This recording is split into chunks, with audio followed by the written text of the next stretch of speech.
que ótimo, eu adorei essa oportunidade, né, de falar um pouco para vocês sobre otimização e produtividade na área do geoprocessamento, né, principalmente voltado a gerar relatórios. Esse vai ser o foco.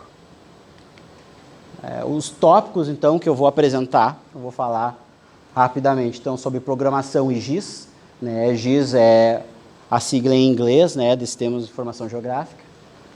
Então, os dois potencializam e nos dão essa otimização e essa produtividade, né, nos relatórios.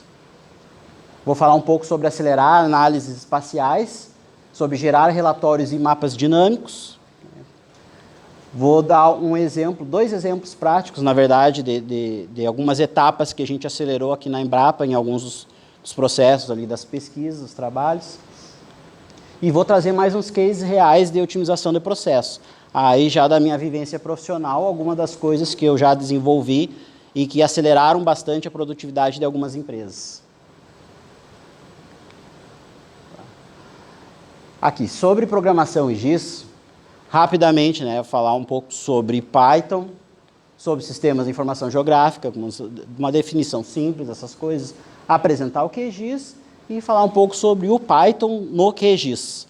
Né? Então, essa minha apresentação hoje, ela tem um foco grande nesse software, né, que é o QGIS, e também na programação Python. Bom, Python, hoje em dia já não é mais novidade, eu acho que nem moda, não é mais, se dizia que era uma moda, né, mas hoje já está muito comum, né, todo mundo usa. E Python é uma linguagem de programação, né, e ela é utilizada para muitas coisas, como automação, ciência de dados, desenvolvimento web e inteligência artificial. Né, é uma das mais usadas para esse tipo de trabalho. Ela é tida como uma linguagem de alto nível, isso quer dizer que ela se aproxima muito à nossa linguagem, a linguagem do humano, né? Ela é interpretada porque a gente consegue rodar no nosso computador sem precisar adicionar uma etapa de converter ela para a linguagem de máquina. Ela já faz esse trabalho. Essa imagem aqui, então, é do site de Python, python.org. Né, lá a gente pode entrar, fazer as pesquisas, tem a documentação muito boa sobre essa linguagem e a gente pode fazer, então, os download da programação também no nosso computador. Sistema da Informação Geográfica, né, ou SIG. Ele é um sistema, então é um conjunto de peças, vamos dizer assim, que nos permitem coletar, armazenar, processar e analisar e visualizar dados geográficos. Né? E esses dados que a gente vai trabalhar, então, com cada um com a relação espacial, né, esse dado, a gente vai poder, então, tomar as nossas decisões, né, com esses dados. E o SIG serve para nos ajudar na gerência, então, desses dados. E o QGIS, então, ele é um SIG, né? Ele é um software de SIG. Ele é um software livre, né, que a gente pode baixar, pode modificar ele se quiser, inclusive, e a gente pode baixar no seu computador, utilizar, não tem taxa, tem uma vasta documentação, uma comunidade muito forte, né? É um software assim, que vem crescendo em qualidade, né? E ele deu um salto de qualidade muito alto assim, nos últimos anos. Essa figura aqui, então, é do site, lá também, qgis.org. E sobre Python no QGIS. Tá? O QGIS, ele utiliza uma biblioteca específica que se chama PyQGIS, que faz essa integração, então, da linguagem Python e o QGIS. Essa biblioteca, o que é uma biblioteca? A biblioteca ela é um conjunto de código, né, que alguém foi antes lá, preparou bonitinho, ele encapsulou aquele código, e aí quem for reutilizar ou trabalhar com aquele código tem já um meio caminho andado, digamos assim, já deixou pronto o código e a gente pode utilizar aquele código sem ter que escrever tudo de novo. Né? Então, isso é uma biblioteca. E essa biblioteca PyQGIS, ela foca exatamente nisso, fazer essa interface, principalmente com outras bibliotecas, né, como Pandas, NumPy, Matplotlib e GDAL. Né, são muito utilizados para ciência de dados, principalmente algumas em dados espaciais. Né. Então, é através dessa linguagem de programação que a gente consegue fazer a automação das tarefas, criar plugins, né, e personalizar algumas das análises espaciais que a gente quer. Ou seja, a gente consegue estender, né, o potencial do QGIS com a nossa programação personalizada. Plugins, eu falei aqui, plugins é uma das formas, eu vou falar no final lá sobre plugins.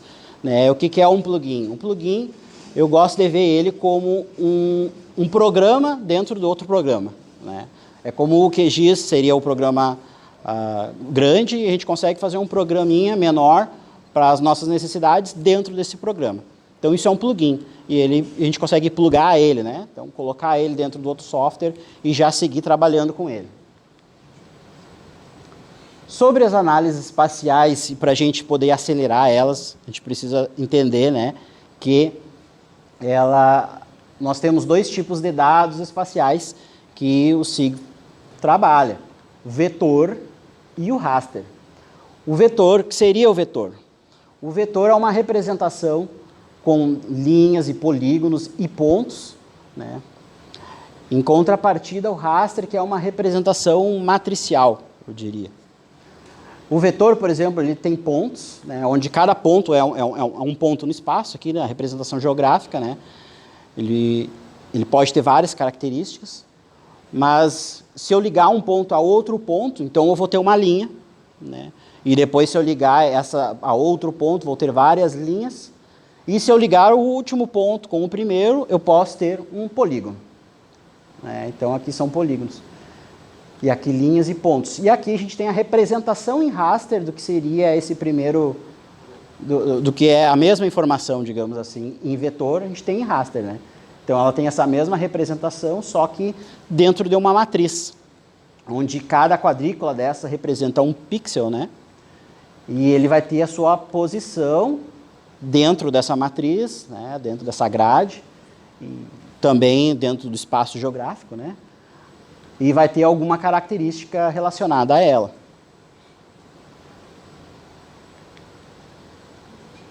Aqui são alguns exemplos que eu trago de formas de acelerar.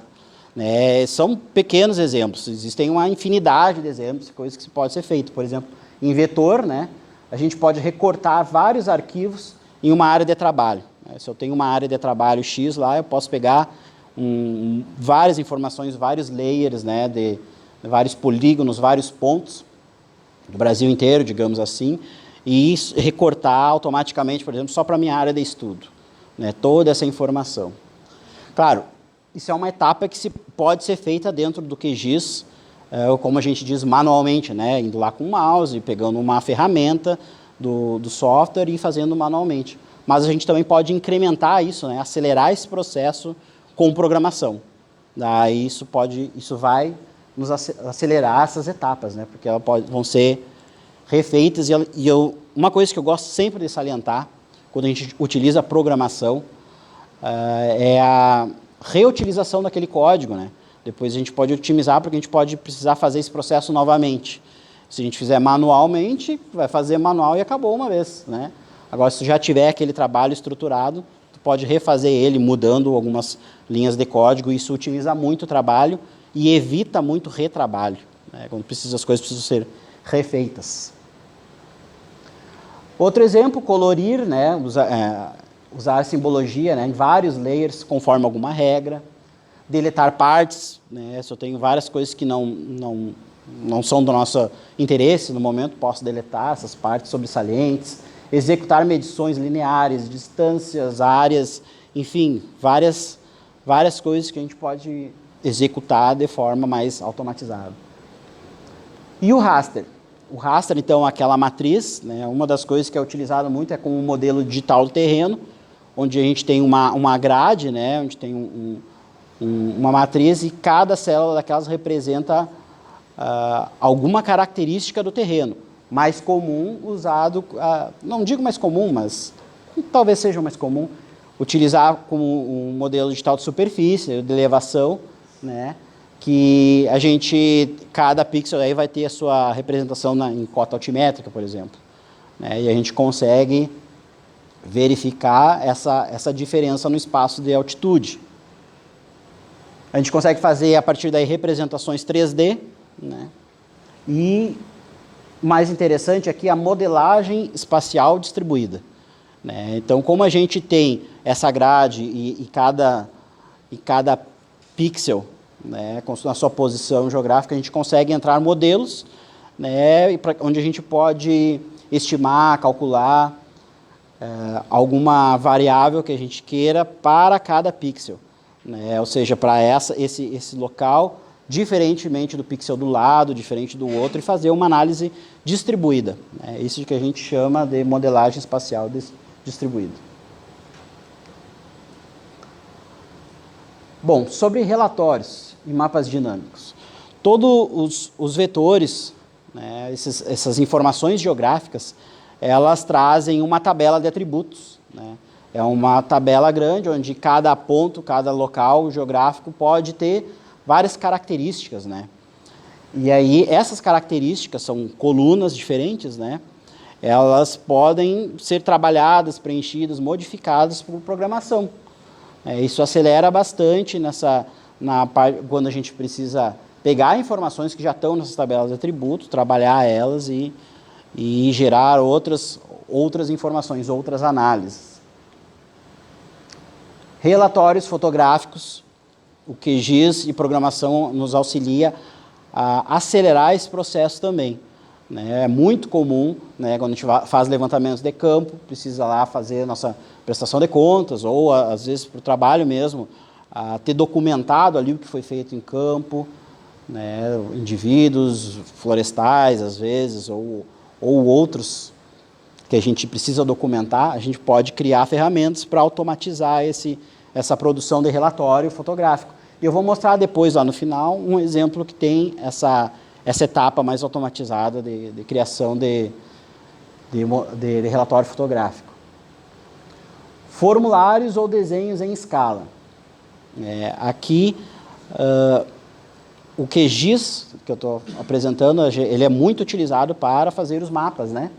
Mas, na verdade, a gente pode fazer outros desenhos nele que são feitos em escala também, não necessariamente em mapas. Eu trouxe aqui um exemplo, um videozinho. Deixa eu mostrar para vocês.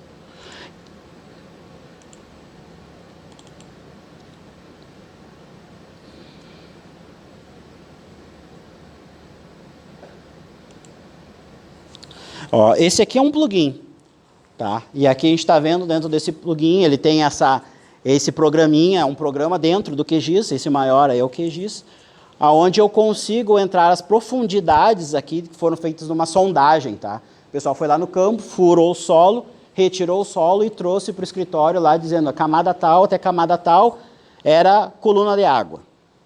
Da camada 2 até a 5 era areia fina, da 5 a 10 era areia grossa.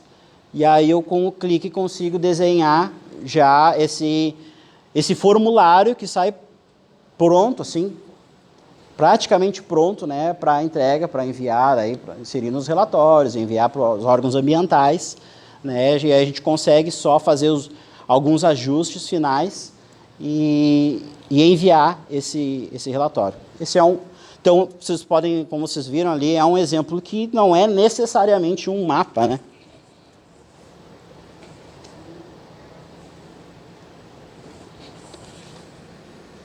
Vou retornar aqui para... Aqui. E aí...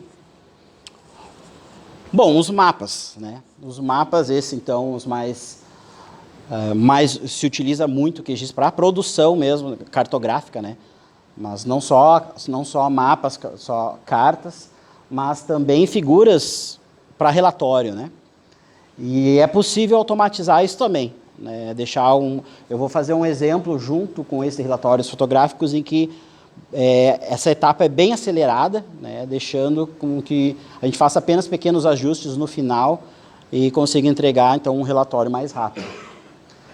E eu coloquei aqui o Atlas, porque é uma coisa importante sempre mencionar que o QGIS, isso aqui, o Atlas não está necessariamente vinculado à programação. Tá? Ele é um artifício que o QGIS tem para a gente conseguir fazer, com uma escala mais acelerada, vários mapas automaticamente. Um exemplo que eu posso dar para vocês é, digamos que eu queira fazer uma representação simples de cada estado do Brasil. Então, eu tenho lá um layer, né, de polígonos do Brasil inteiro, onde tem todos os estados. E aí eu consigo, com algumas configurações simples ali do Atlas, fazer com que ele me entregue, então, os PDFs, as saídas, né, dos mapas já em cada estado. Né. Ele vai fazendo por estado e entrega, assim, já em sequência, todos os mapas. É uma excelente ferramenta. Tá?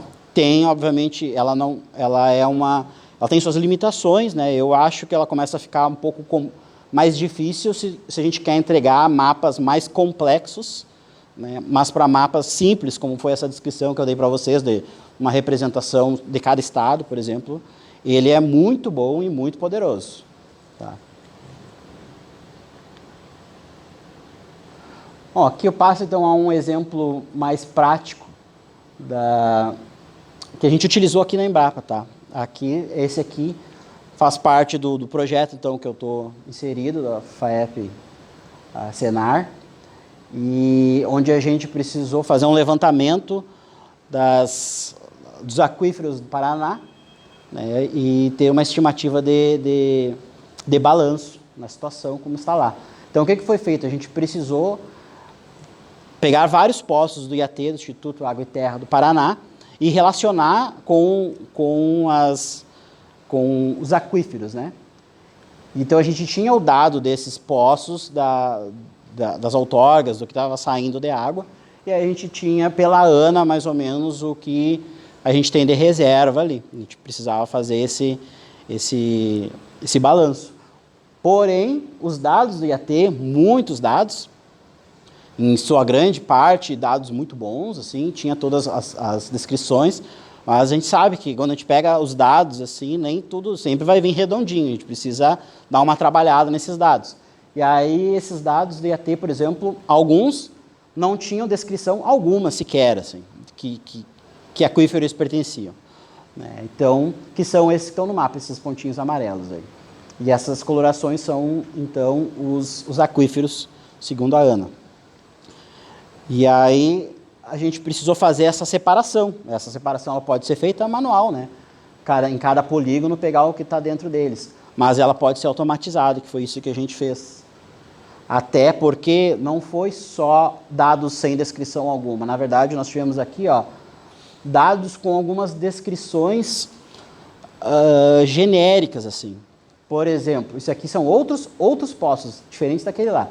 Onde veio uma classificação, por exemplo, onde deveria estar classificado ou descrito o seu aquífero, tinha algumas descrições assim como freático, paleozoico médio, pré-cambriano. Então, a gente precisou fazer esse ajuste, né, para ver qual aquífero esses poços pertenciam. Então, aí depois eu trouxe, claro, aqui trazendo só um resumo, né, dessa parte. Então, mas foram feitas algumas regras ali, criadas algumas regras. Esse aqui é um exemplo do Paleozoico, tinha regra para os outros também, tá? Onde aqui eles foram separados, então, primeiro um tipo de aquífero, depois o outro, respeitando um offset de 6 km de um para o outro. Então, era importante fazer isso. Teria que ser feito, então, para todos esses, mas aí automatizando isso, nós conseguimos fazer isso um pouco mais rápido. Aqui é um outro exemplo para o aquífero Guarani só, que é um aquífero que a gente sabe que é muito utilizado, tem muito acesso a ele, porém os dados que a gente tinha lá, pouquíssimos pontos estavam de fato no aquífero Guarani, pelo menos no seu afloramento aqui. E aí nós sabíamos que nós tínhamos muitos pontos e que alguns outros certamente estariam no aquífero Guarani, e talvez outros estivessem errados, né? Porque também tinha essa questão de valores. A gente precisava diminuir, né, as nossas incertezas no nosso trabalho. Então, depois de uma discussão técnica, a gente chegou aqui, ó, considerando essa seção hidrológica lá do estado do Paraná, que aqui, ó, que uma distância de 50 quilômetros a oeste já iria equivaler a uma profundidade de em torno de 400 metros. Então, a gente teria mais segurança, né, dizendo que até 50 quilômetros aqueles poços estariam, de fato, dentro do aquífero Guarani, né, tirando a água dali do aquífero Guarani. Então, nós também utilizamos essa regra. Mas o que eu quero dizer para vocês é que a gente criou esse fluxo de trabalho para que eventualmente possa ser, inclusive, reaproveitado, porque digamos que numa conversa técnica com outras pessoas a gente diga, ah, não, mas quem sabe, às vezes 50 metros a gente não usa 100 metros. E aí, se eu tivesse feito na mão assim, para cada aquífero, ia ser um trabalho mais demorado ainda. Uma vez a gente tem a programação definida e o fluxo de trabalho, né, o algoritmo em si, então a gente consegue reaproveitar, trocando algumas linhas de código e refazer todo o processo. Ó, aqui eu trago para vocês esses pontos, uma representação do que de fato foi feito nesse trabalho aqui dos aquíferos. Tá? De forma geral, a gente utilizou programação para separar os poços conforme a classificação que já possuíam. Né? Muitos poços vieram, sim, classificados corretamente, né? Mas muitos precisaram serem trabalhados. Então, a gente classificou os poços sem descrição alguma. Depois, a gente classificou aqueles que tinham alguma classificação mais genérica e que precisou, então, fazer um novo fluxo para aqueles que não utilizavam buffer, e depois para aqueles que utilizavam os buffers, que foi o que eu falei nos slides anteriores, 50 quilômetros, tantos quilômetros. E, por fim, para agrupar toda essa informação conforme seu pertencimento ali no aquífero que ele estava, né, depois de toda a análise. Poderia também ser feita manualmente? Poderia, mas aí com a programação isso já acelerou o nosso trabalho. Aqui o resultado dos mapas final, para a gente ter uma ideia, onde tem os poços do karst, né, aquífero kárstico aqui. Então, estão separados aqui os poços de aquíferos kársticos em aquíferos fraturados. Tá? No caso aqui, esses em roxo aqui são na Serra Geral. E aqui, os poços em branco aqui são os que são no fraturado Centro-Sul. E aí eles estão separados, então, cada um em seu aquífero, né? E aqui, talvez um pouco mais trabalhoso, os aquíferos porosos, onde tem aqui, por exemplo, os triângulos, esses são os do aquífero Guarani. Né? E aqui são os outros, tem mais riqueza de detalhe, digamos assim, essa análise aqui. E assim a gente conseguiu, então, fazer a separação. Né? Aqui um segundo exemplo, né, que é o trabalho de mapa de aptidão agrícola. Esse trabalho está sendo feito agora, nesse momento, né, onde o objetivo desse projeto aqui, ele tem relação com o mapeamento de áreas de pastagem degradada. Né, e a gente precisa, então, ter um mapa de aptidão para a gente poder reclassificar e trabalhar esse dado, essas áreas, e dar algumas recomendações. Né. Então, como vai ser construído esse mapa? Utilizando, então, um raster de déficit de água para o Brasil todo, né? Um excesso de água, um outro que representa a erosão, né? E outro que representa a mecanização. Dentro de cada raster deles tem 5 classes dentro deles, e eles, então, vão ser cruzados, e a gente vai ter, então, o nosso raster, nossa saída final de aptidão agrícola. E o que a gente tem? A gente tem já o código, está lá pronto, lá esperando a gente terminar alguns ajustes para a gente poder criar regras, então, para que represente melhor essa aptidão no final. Esse é um exemplo, então, de uma modelagem distribuída, né? Cada pixel vai ter um valor diferente do pixel do lado, né? Não vai ser uma coisa tão regional que às vezes acontece com polígonos, né?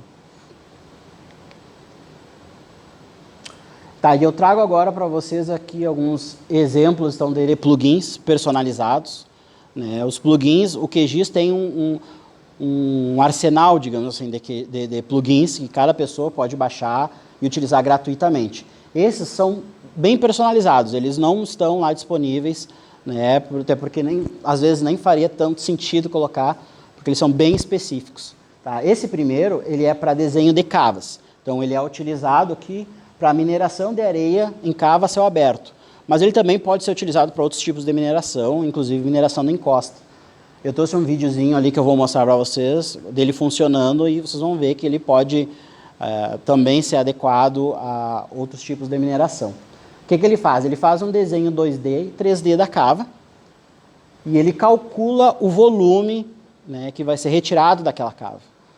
E aí, eu gosto de contar para vocês que alguns desses plugins que eu vou apresentar para vocês, vocês vão ver que eu desenvolvi para mim. Por quê? Eu trabalhei 4 anos para uma empresa do setor ambiental que prestava serviço para mineradoras. Aí, então chegava a demanda para mim, eu tinha que fazer esse desenho e às vezes demorava, né, porque tinha que fazer o desenho, tinha que fazer os cortes no modelo digital, juntar, fazer os cálculos. E aí tinha o trabalho, ok. Só que às vezes lá chegava, sei lá, o cliente lá, não, mas eu não quero a cava assim, eu quero a cava assado. Aí tu tinha que refazer o trabalho. E aí recalcular volume, fazer tudo. Não, espera aí. Eu já programava muitos anos antes, quando estava no mestrado, comecei a dar os primeiros passos lá na programação. Então, há mais de 7 anos, eu resolvi, não, então vou fazer aqui um plugin para acelerar esse meu processo. E aí cheguei nesse exemplo que eu trago para vocês. Vou colocar um videozinho aqui. Que o vídeo até é mais autoexplicativo, né? Ó, o que a gente precisa é um modelo digital de elevação, que apareceu ali rapidamente. Uma área onde eu vou minerar. E aqui eu vou construindo o desenho do talude da cava. O que eu quero, como é que eu quero que seja feito esse talude. E aí, isso aí, o engenheiro de Minas faz o cálculo, sabe a angulação, as distâncias, né, que ele precisa respeitar, dependendo do material ali, para, obviamente, não cair, né, ter segurança na cava. Então, em mãos aí do modelo digital e da área que eu quero minerar, ele faz automaticamente ali com poucos cliques, ele já faz o desenho. Né? Então, vocês podem ver que acelerou bastante o trabalho.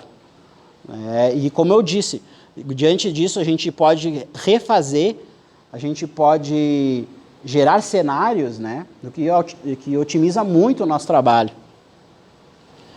Pode apresentar para o cliente lá, inclusive, outras formas de trabalhar. Aqui é um modelo digital da área onde vai ser feito um avanço de lavra. Vai ser nessas condições aí, e esse verde é o desenho novo. Ó. Então, a gente tinha aquele antes, que já tinha sido feita uma lavra, agora com mais outra lavra, ficou daquela forma. Esse aqui é um exemplo rápido da mineração numa encosta, né, que vocês podem ver pelas curvas de nível ali. Eu também digo como eu quero o desenho dela, seleciono a área que será minerada e dou um modelo digital do terreno, né? E ali ele faz, então, o desenho já encaixado da cava dentro daquela encosta. E já dá o volume, né? Que é importante. Depois eu posso conferir, né, se está tudo certo ali dentro do que eu esperava. Se não tiver também, eu rodo de novo. Isso que é o interessante, né, deles ter a programação já pronta. Né? Olha, as linhas pretas ali é como era antes e as amarelas ali, então, são as curvas de nível nova, né? Demonstrando que ele está harmoniosamente inserido naquela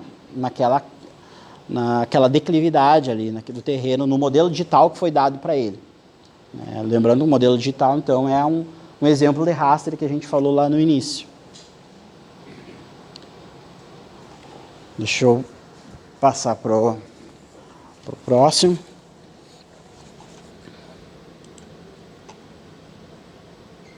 Tá, eu trago para vocês agora um exemplo de um plantio de maçãs.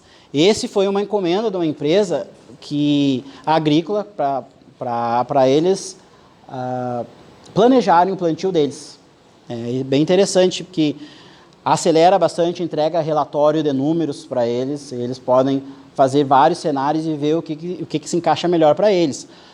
Claro, ele foi pensado primeiro em maçãs, mas ele pode ser utilizado para outras coisas, para outras culturas agrícolas e silvicultura, inclusive, né? E também para estudos de viabilidade, como eu falei, como a gente pode fazer cenários, a gente pode ver qual cenário melhor para ele e talvez mais produtivo, né? Vou colocar aqui também o vídeo.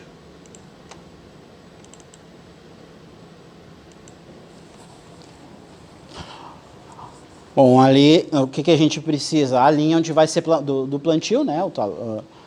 E uma linha que representa como que eu quero que seja plantada, as linhas de plantio, né? Então, esse aqui é o plugin, a parte visual dele, né? A interface gráfica do usuário. E aí a gente entra com as informações que a gente tem ali, dizendo o que é o que. Aqui eu estou colocando, por exemplo, as bordaduras. Deixa eu vir para cá. O afastamento, eu posso criar afastamentos de cada uma das linhas. Aqui eu digo para ele qual a linha que vai ser a padrão do plantio. O espaçamento entre linhas e entre plantas. E aqui está uma distância de cabeceira. Ainda vai ter uma distância para a estrada, para aquele afastamento, se eu quiser. Número de cultivares, 2, porque eu tenho uma cultivar A e uma cultivar B. E eu quero, digamos que, 3 linhas da cultivar A para cada uma linha da cultivar B. E aqui, então, eu escolhi uma pasta onde vai sair o relatório do OK. E aí ele cria para mim, então, todo esse planejamento que eu pedi. Agora que eu vou modificar ali, vou fazer no vídeo que ele está fazendo mudando a simbologia para mostrar visualmente como é que funciona essa separação entre eles, ó. Esse aqui é o afastamento, não, perdão, aqui, ó, esse amarelo aqui é o afastamento. E aí depois tem mais um afastamento de cabeceira que a gente colocou. O pomar é onde vai ser a área plantada de fato, e as linhas.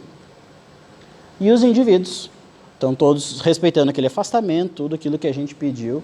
E o mais interessante, te entrega daí um relatório aí dizendo, ó, sobre a área do pomar, a área das estradas, total de linhas, número de plantas do tipo A, do tipo B, todo o relatório. Isso aí a gente monta como a gente quer, né?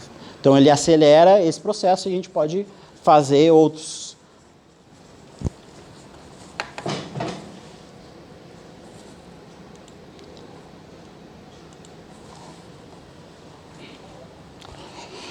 Aqui os 2 últimos exemplos que eu trago.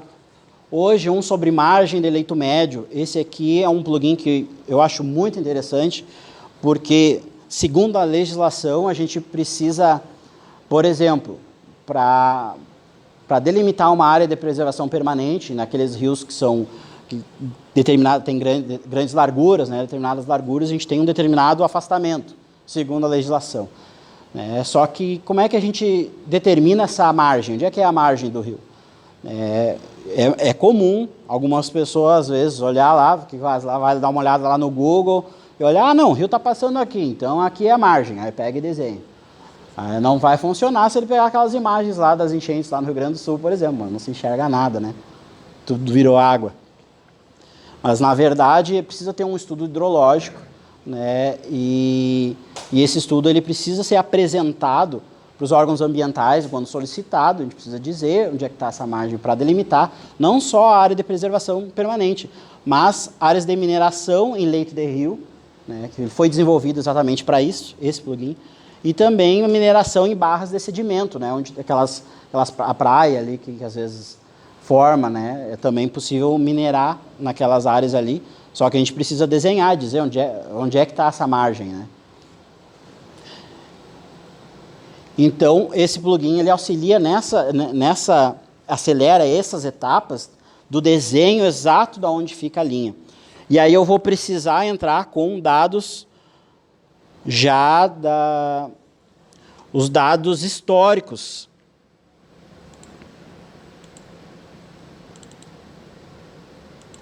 Antes de eu dar o play aqui, uma coisa importante que eu preciso entender que eu preciso dizer onde é que é a cota, eu preciso ter dados médios históricos para dizer onde é que é essa cota.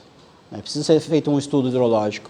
Então, uma das formas de ser feito é pegar as observações médias, né, de onde é essa cota, numa régua mais próxima, que tenha dados de longo tempo.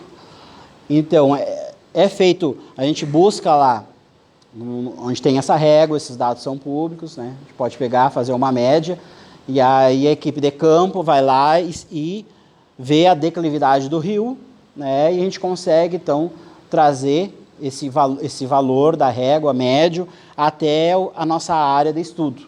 E a partir daquela área de estudo, então, a gente consegue identificar onde é que é a linha. Só que não é uma coisa assim tão simples, chegar e dizer que é porque o rio, alguns rios podem ter menos declividade do que outros, mas no geral eles têm declividade, tanto que a água está sempre descendo, né? E a gente precisa, então, fazer essa determinação dessa linha, e esse plugin auxilia a fazer isso. Aqui é um modelo digital terreno. O modelo digital terreno, nesse caso, pode ser construído por batimetria, né? Empresas podem lá fazer a batimetria, ou se o rio está numa seca, tá abaixo do que a gente sabe ser o leito médio, né? Um voo de drone, por exemplo, isso já resolveria também, não precisaria da batimetria, porque ele já conseguiria identificar ali o solo e o que esse plugin faz. Ele vai identificar, ele vai separar para nós o que está acima e o que está abaixo da cota média. Olha aqui a nossa área de estudo, a gente tem aqui os PKs de 1 em 1 quilômetro dentro do rio. Eu vou entrar com os meus dados ali, esses dados históricos, e a cada 100 metros eu posso fatiar ele, né? Ali, ó, a cada 100 metros ele vai trazer esse dado histórico para cá. Eu vou carregar, então, aquele modelo digital e ele vai fatiar e vai nos dizer aonde que está aquela linha, que é essa linha vermelha que saiu aqui, ó. Essa é a linha média. Ele está nos dizendo que a saída, que a cota média em cada uma dessas fatias fica aí. Aí o que o modelo faz? Ele fatia e depois ele junta para nós e nos dá já o resultado, é ali que é a cota média. Então, a partir dali, a gente consegue, então, construir a área de APP, as áreas de mineração. E o mais importante, a gente consegue apresentar para o órgão ambiental os cálculos, né? E mostrar, ó, a gente fez assim, como é que foi feito. Não foi simplesmente achismo, né, de alguém, a margem do rio está aqui, não. Foram utilizados esses dados, são dados técnicos, né? Por último, trago aqui um exemplo no monitoramento ambiental com inteligência artificial. Aqui só lembrando, ó, se eu fosse fazer manualmente todo aquele trabalho lá, eu demoraria em torno de 4 horas, eu consigo fazer ele em 1 hora, então acelera bastante. E quando a gente pensa assim, em trabalhos que são sempre refeitos, principalmente empresas ambientais que existem vários clientes, várias áreas que eles precisam monitorar, né, e esse trabalho precisa ser feito e refeito, e às vezes algumas licenças são sei lá, 5 anos de licença ambiental, e relatórios são entregues todos os anos, várias áreas. Então, essas ferramentas, elas potencializam esse trabalho, né? Porque é um trabalho que é sempre refeito, todo ano ele é feito de novo, para várias áreas diferentes. Esse monitoramento ambiental aqui, por exemplo, ele faz um monitoramento de uma área minerada no leito do rio. Então, todo ano precisa ser feito um relatório, entregue um relatório, onde ele está demonstrando o que aconteceu lá, nas margens, né? A morfodinâmica das margens, como é que está, se teve muito solapamento, se teve alguma erosão, né? E outras coisas.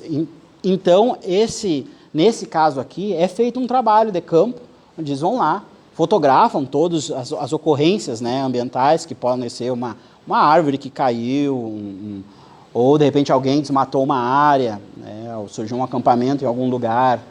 E isso tudo precisa ser documentado e apresentado.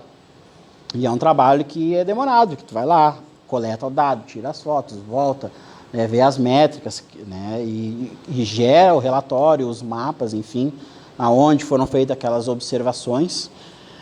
E aí, eu vou mostrar agora para vocês o que esse plugin entrega dentro de todo esse trabalho. Ele vai entregar as ocorrências espacializadas com uma representação gráfica única.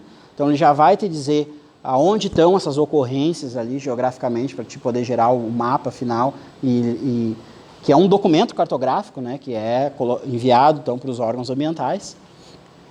Imagens caracterizadas conforme a morfodinâmica, né, então já vai entregar a morfodinâmica das margens, lá dizendo como é que é o comportamento daquelas margens, porque existe é comum essa dinâmica das margens, né? Às vezes elas tendem a ter um lado mais erosivo do que outros, enquanto o outro lado às vezes tem mais deposição de material e elas vão mudando isso.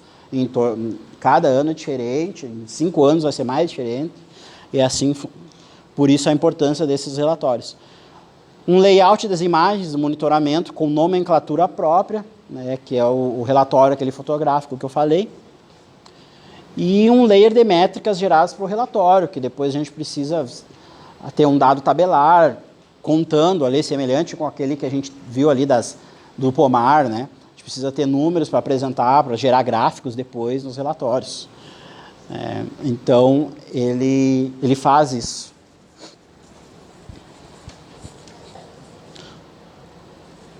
E o interessante é que esse exemplo aqui, esse plugin, ele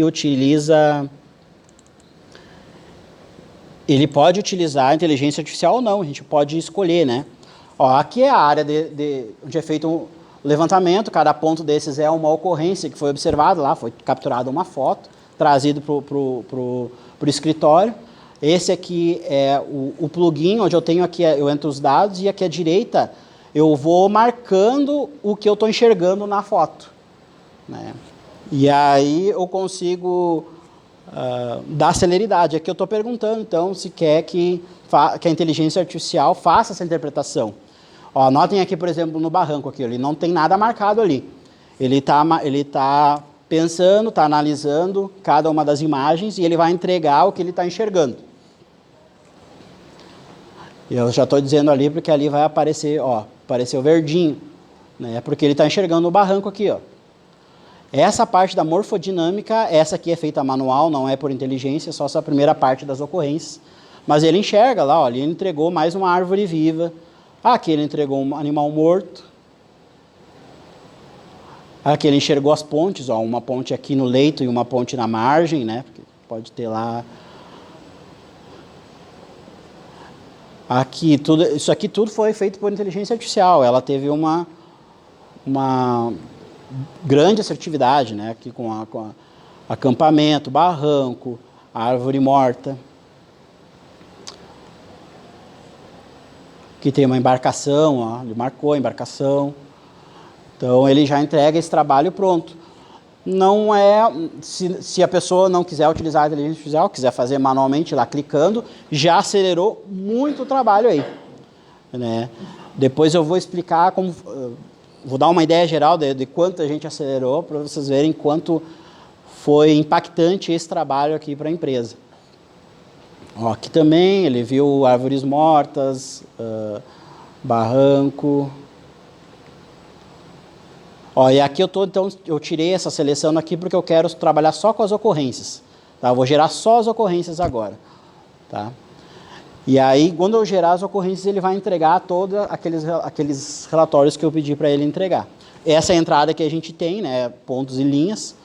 Ele vai entregar, por exemplo, o relatório pronto. Aqui só tinha 4 fotos por margem, mas imagina quilômetros de levantamento, a gente vai ter muito mais fotos, né? E aí ele entrega isso com simbologia única cada ocorrência. Ó. Você pode ver que tem um símbolo ali do peixinho morto, lá onde tem animal morto, da ponte, a boia, onde está, a embarcação, onde é que está. Então ele dá já a posição geográfica dessas ocorrências. E aqui já fica praticamente pronto o nosso mapa final. Só vai fazer alguns ajustes ali no fim, e aí tu já tem o teu trabalho pronto. né?